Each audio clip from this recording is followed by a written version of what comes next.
कुछ व्यवस्था नहीं है हमारे बच्चों का तो जाना देवनगर स्कूल जाना होता है बाटा घाटा कुछ नहीं है जी क्या करूँ हमारे दियो कोना नहीं समस्या याची कुछ पूरे बाड़ी से तमने तो देव क्वालिटी चाहिए कुछ नहीं पता नहीं यो आपदा आई छ जब आप आई कुछ नहीं हो सब चली जब हम मार्केट से हम तक जाना तो थोड़ा सामान आता है हम चाय भी यो कि माचिस भी नहीं ला मन तक जाना तो कब जाना मुना तक जाना नहीं आता है ये गाँव में कोई खत्म भी कुछ तबा हां कति भन्छ दुई आदमी खत्म नहीं हुए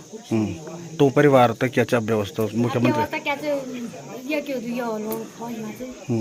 आइयों को लोड चाहिँ जमुना हम ता रोड चाहिए हम ता कुछ नहीं चाहिए ना हम ता क्या रोड चाहिए अच्छा बोल्छु हाँ बना जाए हम ता वो कुछ नहीं चाहिए हम ता जा रोड चाहिए बस अच्छा यो खत्म को छ यो त के वैसो त फोन के तो अब 12 बजे में करो तो फोन करते आता हम बोले कि यो ना त्यो मोबाइल कागज पत्र नहीं दिने वाला तो मन कागज पत्र दिया वाला मैं ये बुआर तो बोले बुआरी तो खोज लो जब नहीं जागरा मुझे खोज खा जा तो बोले पता से भी जान सो मैं ना तो लीजिए तब रात हम रात मैंने वही हमेशा घर हुँदा चाहने तेरी पहले घर नहीं होता अच्छा अब तो माँ होता कभी घर अब बसा घर तो मैं अपनी मकान से हमारे अपनी मकान पक्की मकान से ना हमारे 6 कमरा 7 मंजिल मकान अब बसा घर भी वाला पूरे थे तो भी पूरे थे तो सब कागज पत्र सब जोड़े था घर कुछ नहीं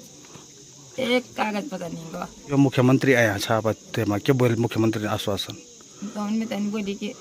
बोल वाल दिलो कर तुम रोटी बोल जाता कोई दुकानियों वाला बोला उन्होंने कि सड़क स्कूल वगैरह जो बच्चे हैं इतनी दूर जाते हैं यहाँ से आपके बच्चे यहाँ से स्कूल कहाँ जाते हैं सीधे देवनगर जाते हैं देवनगर ये बड़े थे ना कितना किलोमीटर होगा यहाँ से लगभग यहाँ से तो हो गई 6-7 किलोमीटर से ऊपर ही होगा पर डे 6 किलोमीटर जाना 6 किलोमीटर 12 किलोमीटर ऐसे ये 5-6 किलोमीटर होगा पर डे मतलब अप डाउन होता रहता है उनका और कभी ऐसे बारिश का मौसम है ये है कहीं से पत्थर गिर रहे हैं तो बच्चों को भी खतरा है अच्छा